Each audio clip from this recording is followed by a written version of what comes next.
Voilà, nous allons réaliser aujourd'hui des matériaux sous Arnold. Donc, c'est l'étape du shading. Pour cela, j'ai ouvert une petite scène qui présente des objets assez simples, vous voyez, et qui va me permettre de réaliser différents types de matériaux, des matériaux de base. Pour réaliser des matériaux Arnold, forcément, nous avons besoin que le plugin Arnold dans Maya 2017 ici soit activé. Alors pour l'activer, si il n'est pas encore activé, vous allez dans Windows, Settings Préférences, Plugin Manager, et là tout en bas, vous devez activer m2a.mll, c'est Maya to Arnold. Donc ici, vous voyez, il est activé, donc je peux fermer une fois que j'ai activé. Et pour réaliser les matériaux, nous allons simplement ouvrir l'Hypershade, l'Hypershade qui est le module qui nous permet de gérer toute une série d'éléments dans Maya. Alors, pour aborder un petit peu l'Hypershade, peut-être définir les fenêtres qui sont présentes par défaut, puisque sachez que vous pouvez configurer cette Hypershade exactement comme l'interface de Maya à votre guise, et que parfois vous êtes sur une machine qui ne vous permet pas de visualiser l'ensemble des fenêtres. Il faut alors revenir ici pour activer les fenêtres et les positionner comme vous le souhaitez. Donc, en l'occurrence, ici, nous avons la fenêtre Browser, voyez, qui permet de visualiser l'ensemble des matériaux que vous avez déjà configurés dans votre scène. Vous pouvez également visualiser les textures et bien d'autres choses également, y compris les lumières, puisque dans l'Hypershade, c'est un peu la force de ce module à l'intérieur de Maya. L'Hypershade permet de faire beaucoup de choses. Nous n'en verrons qu'une infime partie dans le cadre de la création de matériaux. Donc ici, les matériaux, nous avons le browser, nous avons ensuite la fenêtre de création que vous connaissez certainement puisque elle s'affiche de manière unique lorsque nous créons des matériaux directement dans Maya. En l'occurrence ici, nous allons activer les matériaux Arnold. Donc voilà, je suis dans les shaders d'Arnold, donc les matériaux. Le matériau que nous allons utiliser principalement, c'est l'AI standard. C'est le matériau standard, c'est un petit peu le couteau suisse des matériaux dans Arnold, puisqu'il va nous permettre, grâce à un ensemble de paramètres, de faire différents types de matériaux, qu'ils soient brillants, pas brillants, réfléchissants, pas réfléchissants, mat, etc. Alors, nous avons ici la fenêtre de Node qui nous permet de voir les connexions de nos matériaux. Donc ici, j'ai le matériau par défaut qui est le Lambert 1. Ce n'est donc pas un matériau Arnold. Si je crée un nouveau matériau standard, AI standard, voilà, il s'affiche ici. Je peux le sélectionner et grâce à cette fenêtre, j'ai toute une série d'éléments qui me permettent d'afficher certaines choses dans cette fenêtre. En l'occurrence, je vais lui demander d'afficher le matériau que je viens de créer, AI standard 11, puisque j'en ai d'autres qui sont créés là, et son shading group, c'est-à-dire ce qui est connecté à ce matériau. Je vais expliquer de quoi il s'agit. Donc voilà, ici j'isole, si l'on veut, les entrées et les sorties, entrées et sorties de ce matériau AI standard que je viens de créer. Alors, à côté, nous avons une fenêtre de visualisation, le Material Viewer. Donc, cette fenêtre de visualisation, par défaut, généralement, on est sur hardware. Il est clair que si vous souhaitez voir le matériau déjà sous Arnold, ça peut être intéressant de l'afficher sous Arnold. Vous voyez que c'est un peu sombre, donc généralement, eh bien, on va sous Arnold augmenter ici l'exposition. On va mettre 2, voilà, de telle sorte que nous ayons une meilleure visibilité du matériau lui-même. Vous voyez qu'on peut également paramétrer un autre objet pour visualiser le matériau sur cet objet.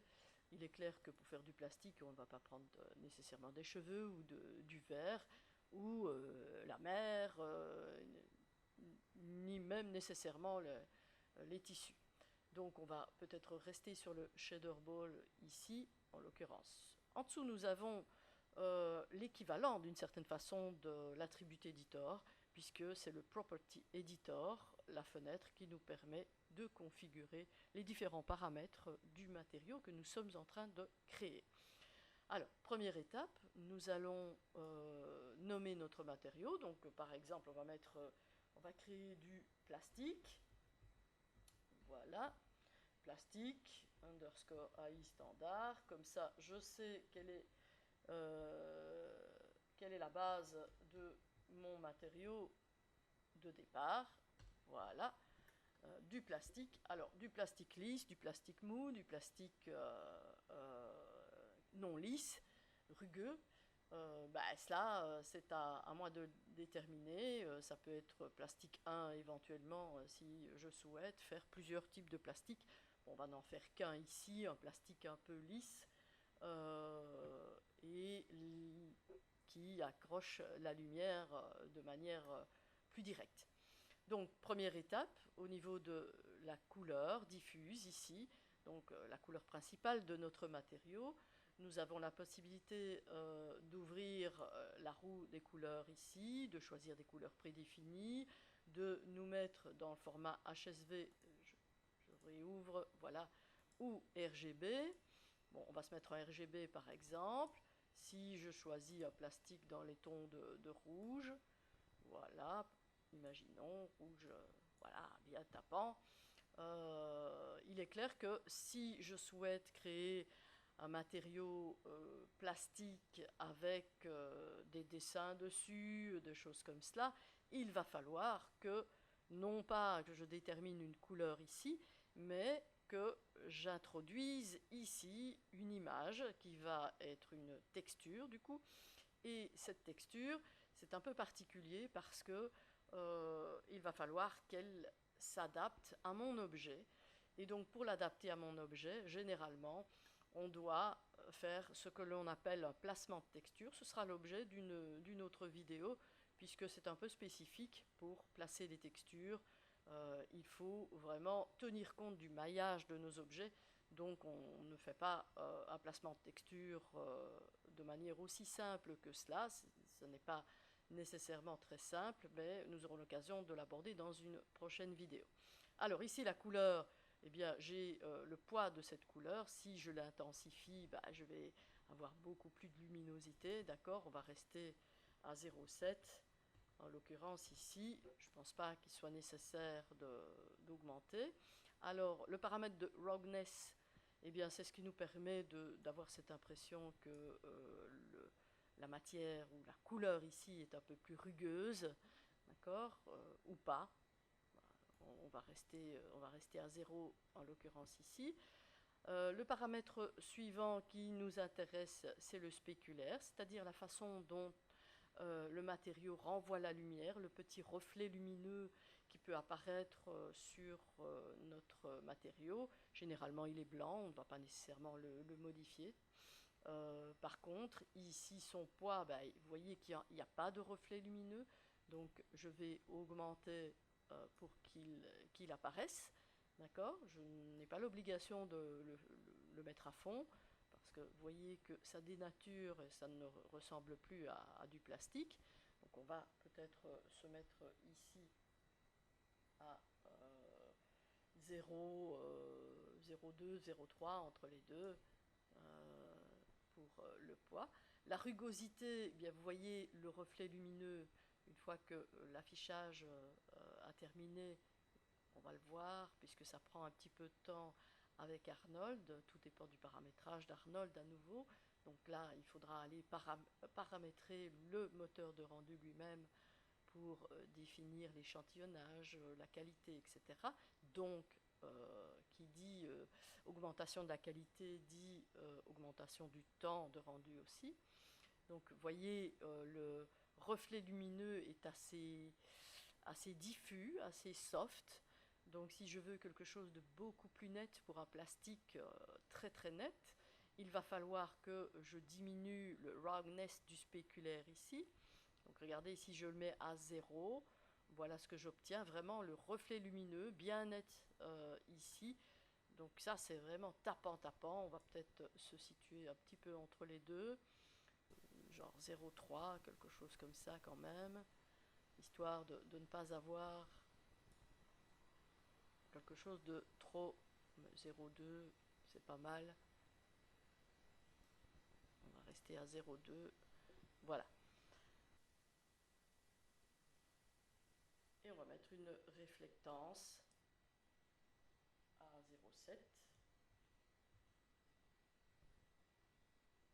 Voilà. Donc là, on obtient un plastique un peu lisse. Attention que il va falloir attendre le rendu pour avoir une idée plus précise. Vous voyez, c'est presque métallique avec ce truc un peu net. Je peux diminuer le roundness certainement pour avoir quelque chose d'un petit peu plus net, un peu moins soft.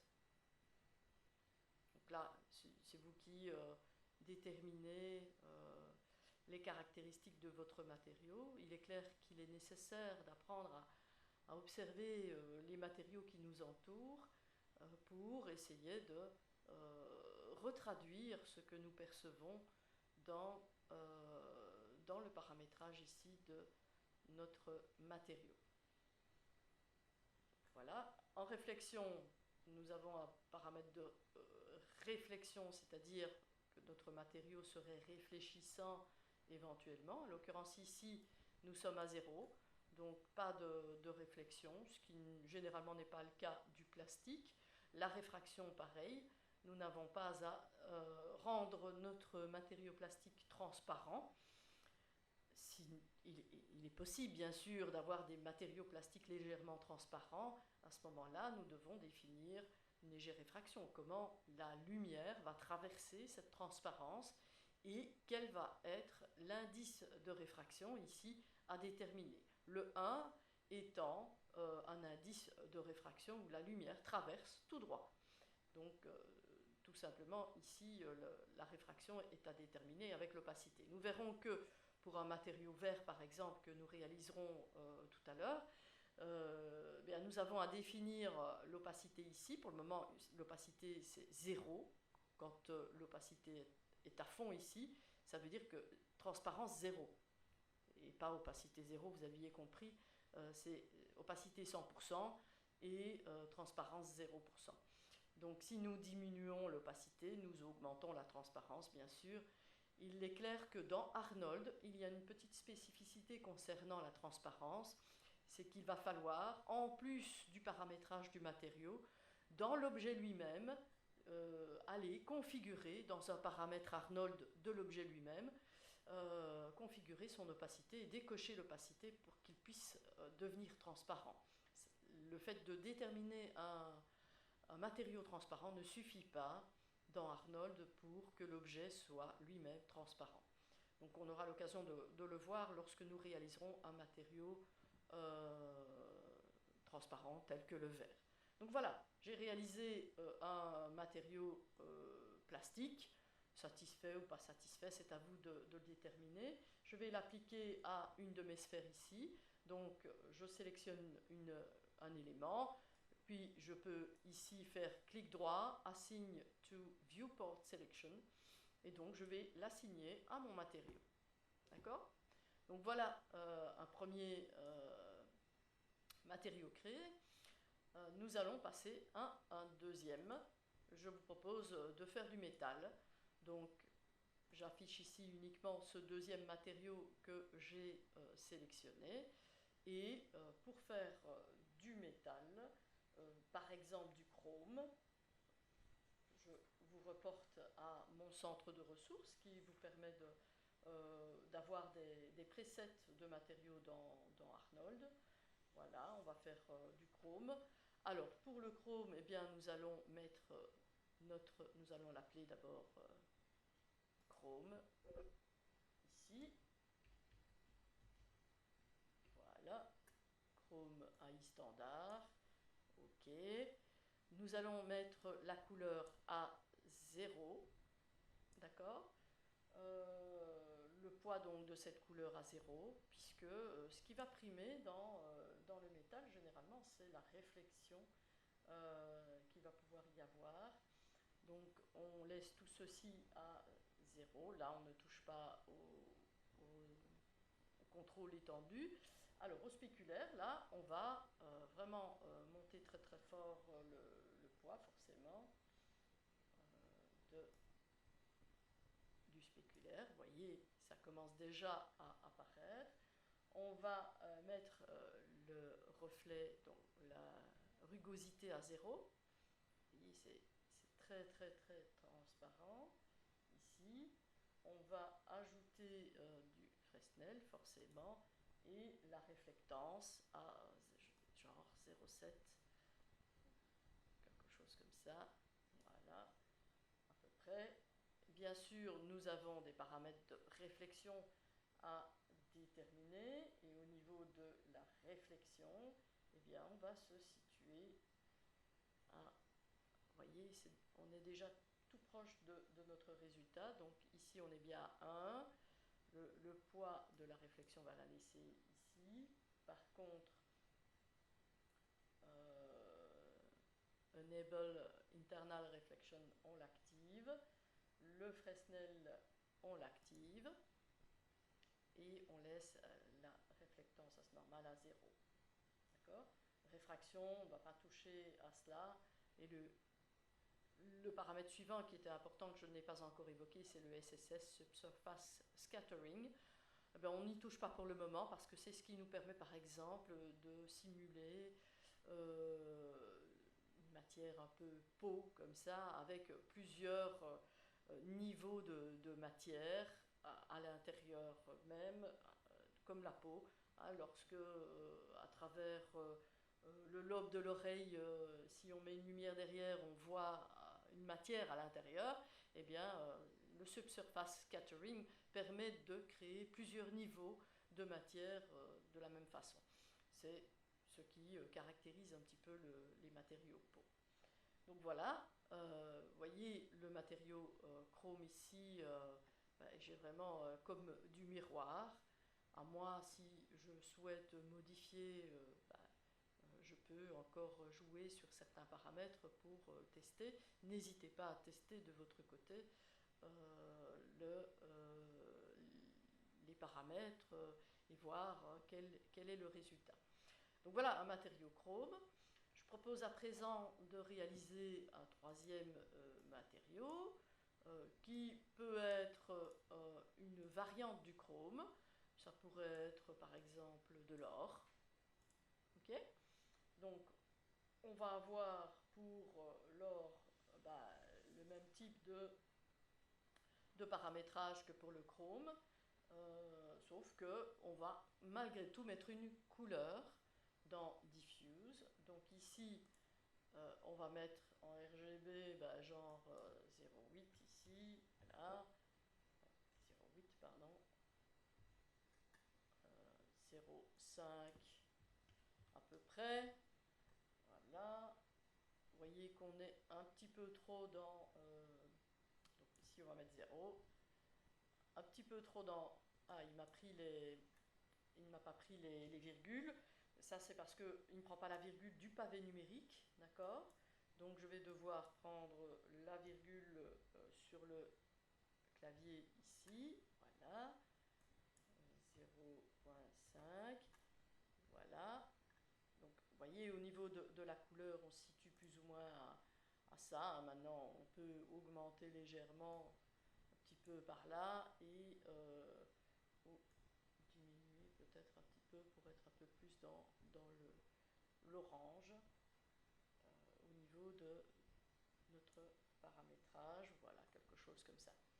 Alors, le poids ici de la couleur, on va le diminuer un tout petit peu, 0,6, et là, sur le pavé numérique, il le prend. Je reste... j'augmente, pardon, un peu la rugosité, d'accord, voilà, on va augmenter cette rugosité de la couleur, ceci. Voilà. Alors, au niveau du spéculaire, on va aussi mettre une légère couleur. Donc ici, je vais peut-être me rapprocher de ce que j'ai là, sauf que là je vais aller à fond ici, et ici je vais aller plus vers le jaune, pour que ça soit un peu plus lumineux. D'accord. Donc voilà, au niveau du reflet lumineux. D'accord. Voilà, quelque chose comme ceci.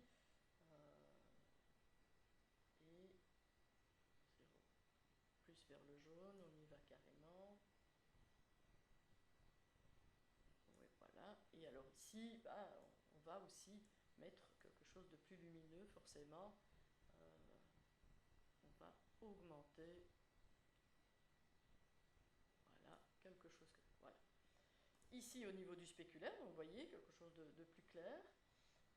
Pour que le reflet lumineux colle à notre matériau lui-même, je vais augmenter le poids du spéculaire à genre 0,4.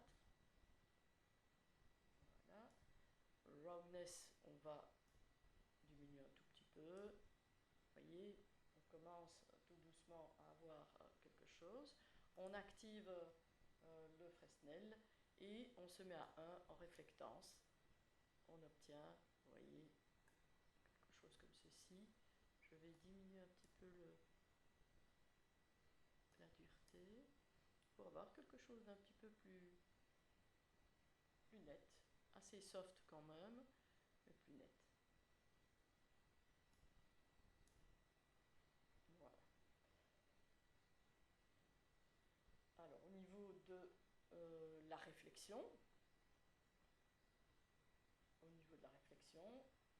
on va forcément se mettre un ici. Voilà. Pas de réflectance normale. Le poids ici, on reste à 0 et la couleur de la réflexion, on va la laisser à 1. Réfraction, on ne va pas toucher puisque à nouveau, nous ne sommes pas sur un matériau transparent et le subsurface, etc. On n'y touche pas non plus.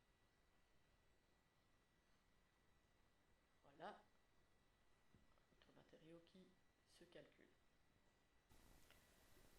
On va donc à présent appliquer le matériau sur une des sphères. Donc voilà, je vais sélectionner la sphère suivante et clic droit, Assign to Selection. Voilà. Alors, nous allons donc réaliser le matériau vert. Voilà, je vais l'appeler Glass. Voilà, on enlève ceci à la fin. Pour le matériau vert, forcément, nous allons travailler sur l'opacité des objets également, mais ici, en l'occurrence, l'opacité du matériau. Donc, pour la couleur diffuse, on va rester dans le noir. Ici, tout à 0, pas de couleur, sauf si nous souhaitons réaliser du vert coloré. Eh bien, alors à ce moment-là, il faudra aussi travailler sur la couleur spéculaire éventuellement. Donc, ici, nous restons à 1. Nous mettons le spéculaire à fond également. Et nous allons activer le Fresnel ici. Roughness, on va mettre 0. Voilà. Non, ça c'est l'anisotropie. Je n'ai pas besoin d'y toucher pour le moment. C'est le Roughness. Voilà. Alors, ensuite, dans la réflexion, on reste à 1, 0. Ici, on va activer l'internal reflection et le reste on laisse tel quel. Voyons maintenant sur l'indice de réfraction. Donc s'il s'agit du verre, le verre normalement comme matière, son indice de réfraction, IOR, c'est 1,5. Voilà. On va au niveau du poids de la couleur du poids de la réfraction, c'est 1.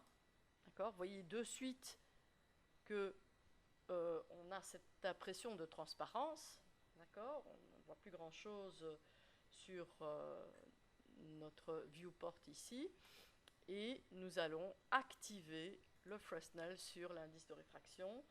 Le wrongness va rester à 0, la dispersion à 0 aussi, et voilà, nous allons forcément mettre l'opacité à 0. D'accord ? Nous pouvons donc à présent appliquer le matériau sur un de nos objets et sélectionner cet objet pour configurer son opacité. Forcément, comme je le disais tout à l'heure, il va être nécessaire dans Arnold, lorsque nous souhaitons jouer sur l'opacité d'un objet, et pas uniquement travailler sur l'opacité du matériau pour cela, mais également de travailler sur l'objet lui-même, donc dans ses paramètres de transparence et d'opacité. Donc voilà, on va appliquer à un des objets. Je propose d'utiliser par exemple la sphère ici. Voilà, j'assigne ce matériau. Ensuite, je vais devoir aller dans l'attribut editor de ce matériau, de cet objet, donc la sphère ici. Voilà l'attribut editor, CTRL A. Et dans la sphère elle-même, je vais dans Arnold, vous voyez, sous l'onglet Arnold ici, donc dans Sphere Shape, sous l'onglet Arnold, je vais devoir décocher l'opacité ici de l'objet. Voilà. Il n'y a que comme cela que votre rendu pourra être tenir compte de la transparence que vous avez définie pour le vert. Donc, n'oubliez pas, pour une transparence, de venir décocher l'opacité dans l'objet, dans l'attribut editor. À présent, nous allons créer un nouveau matériau. Donc, je propose d'essayer de créer un matériau incandescent. Pour cela, j'ouvre l'Hypershade. Je vais donc, on ne va pas le mettre en grand, créer un nouveau matériau AI standard. Le voilà.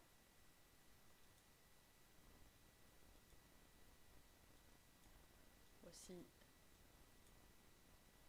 à nouveau notre matériau standard. Je propose de faire un matériau incandescent, donc qui simule l'émission de lumière. Pour cela, je vais donc l'appeler incandescent. Voilà. J'enlève la numérotation. Et pour réaliser ce matériau incandescent, nous allons enlever l'ensemble des couleurs pour favoriser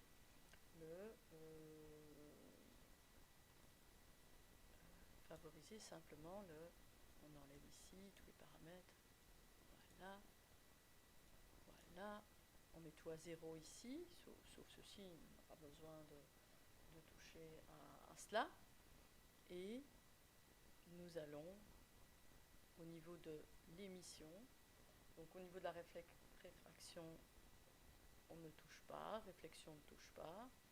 Par contre, ici, sur l'émission, nous allons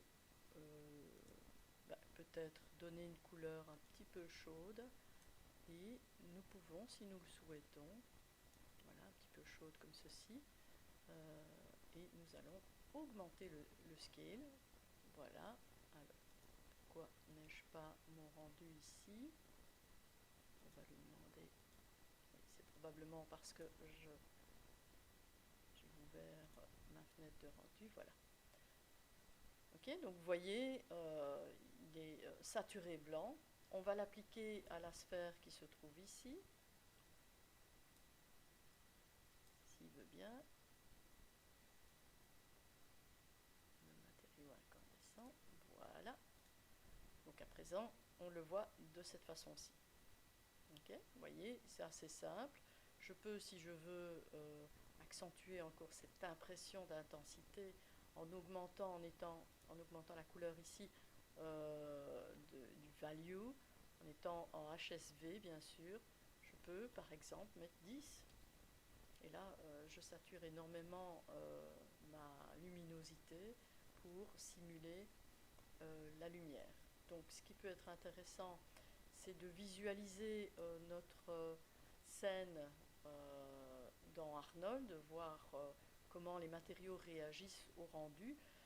Nous allons pour cela d'abord positionner des lumières. Je vous propose de choisir des lumières dans Arnold.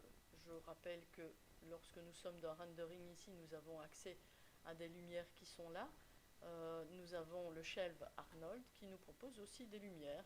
Et donc, ce que je vous propose de prendre, ce sont la lumière Area Light, d'accord? Donc, vous créez des Area Light. J'en ai déjà créé, je vais les activer. Je vais vous montrer ce qu'il en est. Voilà, les Area Light, je recule.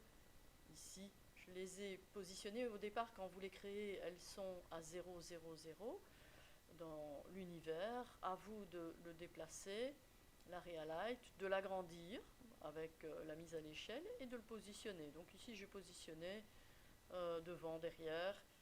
Ça pourrait être intéressant d'avoir les côtés aussi. Et je vais afficher mon viewport avec le pavé numérique 7. D'accord? Donc vous voyez, ici, je vois ma lumière, de quelle façon elle réagit, quelles sont les zones qui peuvent être éventuellement saturées, etc.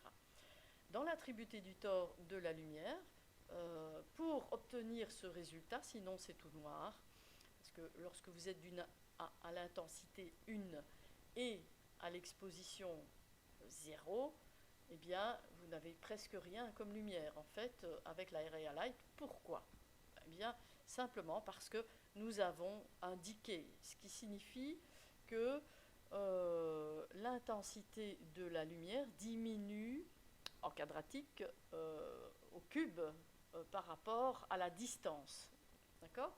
Donc, on simule de cette façon une lumière plus ou moins naturelle, puisque plus on s'éloigne de la lumière, et bien moins son intensité porte sur les objets éloignés. Donc voilà, on est en decay quadratique, donc il est nécessaire d'augmenter l'exposition et un petit peu l'intensité aussi. D'accord? Donc voilà, j'ai mis les deux au même paramètre. J'ai tout simplement créé un Area Light, je l'ai dupliqué une fois que je l'ai paramétré et je les ai positionnés de part et d'autre. Donc voilà, j'ai fait simple pour le moment, ce n'est pas nécessairement de cette façon-là que nous allons travailler un éclairage plus abouti, mais ça va nous permettre de visualiser notre scène grâce au moteur de rendu Arnold. Alors, ce que je vous propose, c'est d'afficher le render view d'Arnold. Donc le voilà, il va automatiquement se calculer et calculer chaque fois que nous modifions quelque chose de manière interactive. Donc il s'agit d'une sorte d'IPR de rendu interactif. D'accord? Donc voilà, je vais à présent créer peut-être un matériau ici autour. On va pouvoir créer un nouveau matériau. Donc je reviens sur l'hypershade. Voilà. Nous créons un nouveau matériau, AI standard, pour ne pas changer. Voilà. Vous voyez qu'il continue à calculer. D'accord? Je n'ai rien touché au paramétrage par défaut du moteur de rendu. Nous aurons l'occasion de configurer ce moteur de rendu un peu plus tard. Vous voyez que ici l'image est légèrement granuleuse. Les reflets ici sont granuleux aussi. Cela signifie simplement que la résolution, l'échantillonnage de mon rendu n'est pas suffisant. Donc il y a des paramètres à modifier dans le paramétrage de rendu pour accentuer et augmenter la qualité du rendu. Donc à présent, nous allons faire un autre matériau, si vous le voulez bien, avec une texture procédurale. Donc je vous propose d'aller utiliser une texture procédurale pour placer sur une des pièces ici. Comme ça, on voit un petit peu comment placer une texture de manière assez simple. Il y a des façons un petit peu plus compliquées lorsque ce sont des textures plus complexes et des formes plus complexes. Ici, en l'occurrence, nous allons utiliser une texture qui est intégrée dans Maya. On appelle ça les textures procédurales. Alors, en quoi ça consiste exactement? Ça consiste à des images qui sont produites par la combinaison de différents paramètres qui va générer une image. Et si on modifie ces paramètres, eh bien l'image va être différente. D'accord? Alors, pour cela, nous pouvons venir positionner dans Color, par exemple. Je vous propose d'aller choisir, voyez, nous sommes sur les textures directement. Dès que je clique sur le damier ici, ma fenêtre de texture s'ouvre. J'ai des textures 2D, des textures 3D et des textures d'environnement, etc. Lorsque je vais chercher une image sur Internet, par exemple, je précise que si on va chercher une image sur Internet, on est particulièrement attentif à la résolution de l'image que l'on va utiliser pour ne pas projeter une image qui aurait des gros pixels, par exemple, sur nos objets. Donc, je peux choisir, imaginons, du bruit. Voilà. On va choisir du bruit. Particularité du bruit, c'est qu'on va pouvoir le configurer. Vous voyez toute une série de paramètres qui permettent de configurer le bruit. Donc, je peux choisir type de bruit, ici noise. Je peux augmenter l'intensité. Vous voyez, il ne faut pas que ça soit trop clair nécessairement. Je vais pouvoir changer l'amplitude, augmenter le ratio pour un peu plus de résolution et la fréquence. Voilà, on va faire par exemple ça pour avoir des petites granules, d'accord. Vous voyez qu'on peut également animer, c'est pour ça que nous avons un paramètre de temps, mais nous allons modifier les couleurs de notre bruit ici. Donc je n'ai pas envie qu'il soit tout blanc, je pourrais le faire brun par exemple. Voilà, brun, légèrement brun. Vous voyez, donc j'ai ici un bruit qui est généré avec des nuances. On pourrait faire un sol de cette façon-là si on le souhaite. On peut même, si je reviens sur mon matériau, vous voyez qu'il a généré automatiquement des connexions. Si je me déplace, je vais agrandir un petit peu que vous puissiez voir, il a également généré de manière automatique un placement de texture 2D, ici en l'occurrence, puisque c'est une texture 2D, d'accord, qui vient se positionner sur les UV, et dans Color, j'ai la connexion. Vous voyez que j'ai la main sur cette connexion. Si je souhaite retirer de mon matériau l'image, il me suffit de faire delete sur la flèche. D'accord? Je peux également la couleur, on va utiliser l'out color, voilà, sur la normale caméra. Alors, c'est pas l'idéal ici, pourquoi? Parce que je l'ai mis, en fait, regardez, je descends sur mon matériau, je suis sur mon matériau, d'accord? Je descends, et qu'est-ce que j'ai mis? Eh bien, j'ai mis du noise, donc le bruit, notre image procédurale, notre texture procédurale, je l'ai positionnée dans le bump mapping pour donner une impression de relief à mon image. Vous voyez que je n'ai plus de visibilité sur mon rendu. Il faudrait pour cela que je me remette ici. Voilà, là je le vois.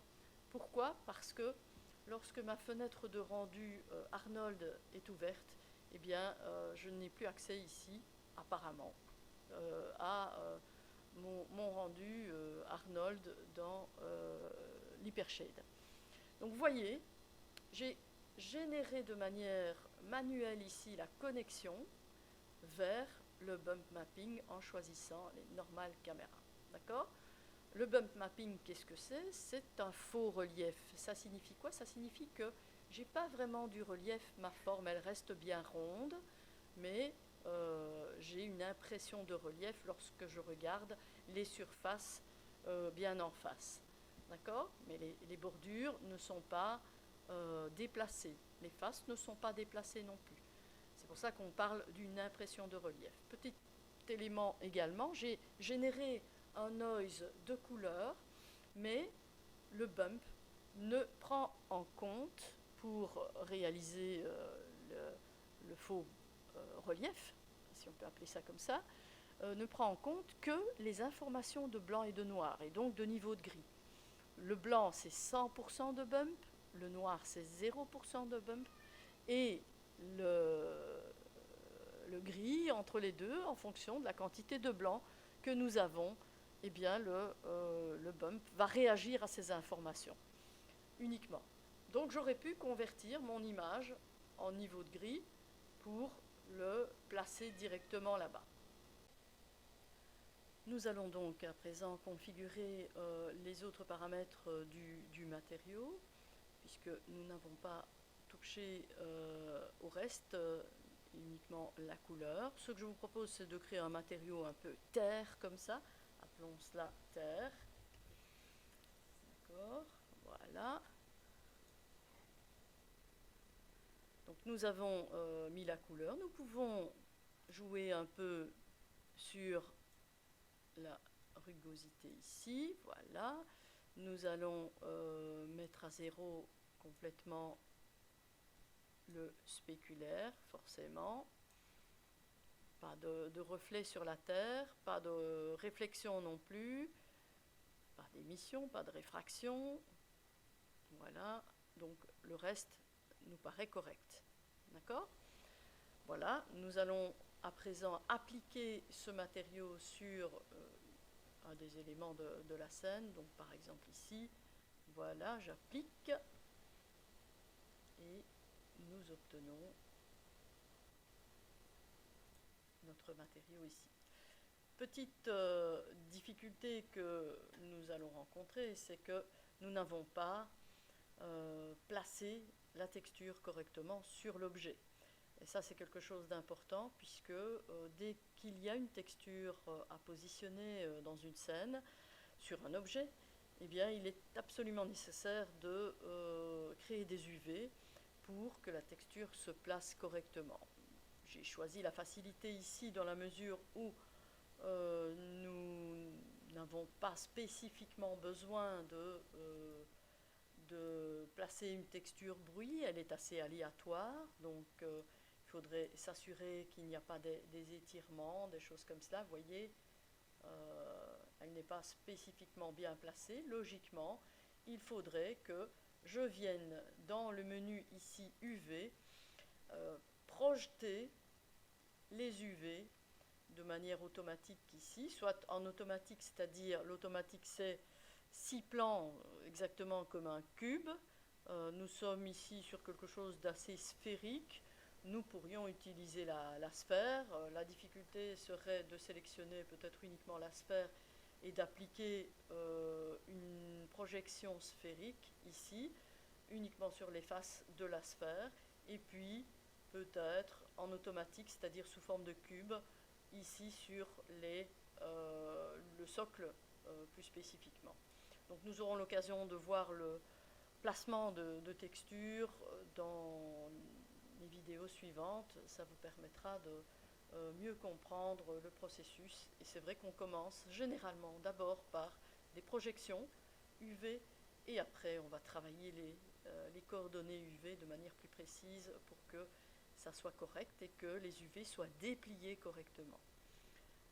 Voilà, nous avons ici créé un certain nombre de matériaux. Je vous propose de vous amuser avec d'autres sphères et d'autres supports en utilisant peut-être les presets qui sont dans mon centre de ressources. De cette façon, vous aurez l'occasion de choisir des matériaux qui peuvent coller, qui pourraient coller à votre scène éventuellement et les reprendre pour votre scène ou directement les placer dans votre scène et générer des matériaux dans votre scène. c'en est terminé pour l'étape du shading. Il y a forcément bien d'autres choses à faire en termes de matériaux, notamment dans l'hypershade qui est assez puissant et qui permet, en combinant un certain nombre d'utilitaires, eh bien, de générer des shadings très complexes. Vous pouvez trouver des exemples sur Internet, sur YouTube, etc. Donc n'hésitez pas à tester plein de choses, c'est ce qui va vous permettre d'évoluer, d'avancer et parfois de faire un travail que vous pouvez réutiliser ultérieurement dans d'autres projets que vous mènerez en 3D. Voilà.